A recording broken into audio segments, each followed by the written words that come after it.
Praise lot. దేవాతి దేవునికి వందనాలు. ప్రభు నామమున మీ అందరికీ నా ప్రత్యేకమైన వందనాలు, శుభాలు తెలియజేస్తున్నాను. ఈ దినము కొరకు ఏర్పాటు చేయబడిన దేవుని వాగ్దానము లూకాసు వార్త 4వ అధ్యాయము 39వ వచనము.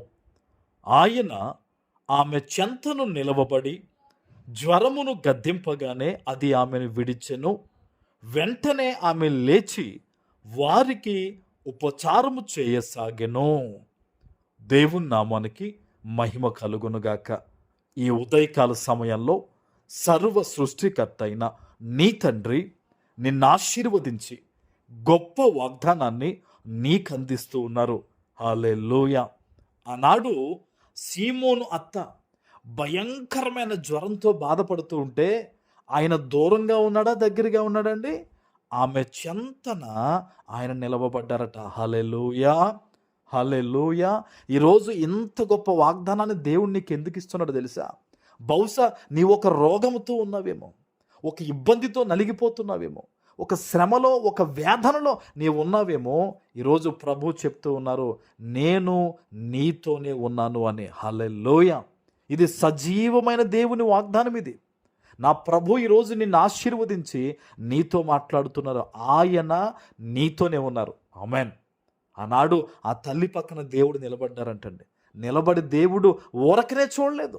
ఈరోజు నీ బంధువులు కొంతమంది వలె, నీ స్నేహితులు కొంతమంది వలె, నా అనుకున్న మనుషుల వలె నీ దగ్గర నిలబడి నీకు ఏ సహాయము చెయ్యని వానిగా నా దేవుడు నిలబడలేదండి.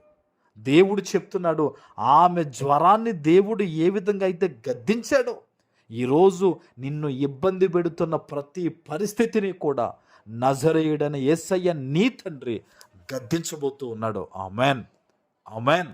వెంటనే ఏమైందంట? ఆ జ్వరం ఆమెను విడిచి వెళ్ళిపోయిందంట. ఈ రోజుల్లో ప్రతి విధమైన రోగమునికి వైద్యం అందుబాటులో ఉందండి. కొన్ని వేల సంవత్సరాల క్రితము మరణకరమైన రోగాలు ఇవన్నీ కూడా. దేవుడు ఆమె చెంతన నిలవబడి మరణించాల్సిన ఆమెను ఆ జ్వరాన్ని గద్దించి తీసివేసి ఆవిడని ఎలా చేశాడంటే, ఆవిడ వెంటనే లేచి వారందరికీ ఉపచారం చేసేసిందట. హల్లెలూయా, హల్లెలూయా.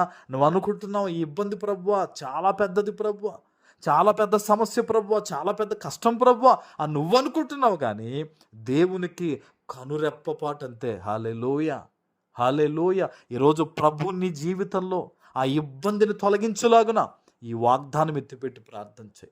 దేవుడు నీ జీవితంలో ఆయన కనికరం చూపించులాగున మొరపెట్టు. ఈరోజు ఈ వాగ్దానం పెట్టుకొని, అయ్యా ఆనాడా తల్లిని నువ్వు రక్షించావు కదా, లేవనెత్తావు కదా, మామూలు మనిషిగా చేసావు కదా.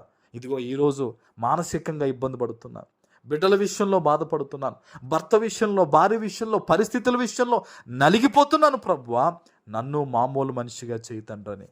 ఈరోజు నువ్వు ప్రార్థన చేస్తే ఆనాడు ఆ తల్లి చెంతన నిలవబడే తల్లిని దీవించిన దేవుడు ఈరోజు నీ పక్షాన కూడా ఉన్నాడు గనక ఖచ్చితంగా ఈరోజు నిన్ను దీవించి ఆశీర్వదించి ఆయన నామానికి ఆయన మహిమ తెచ్చుకుంటారు.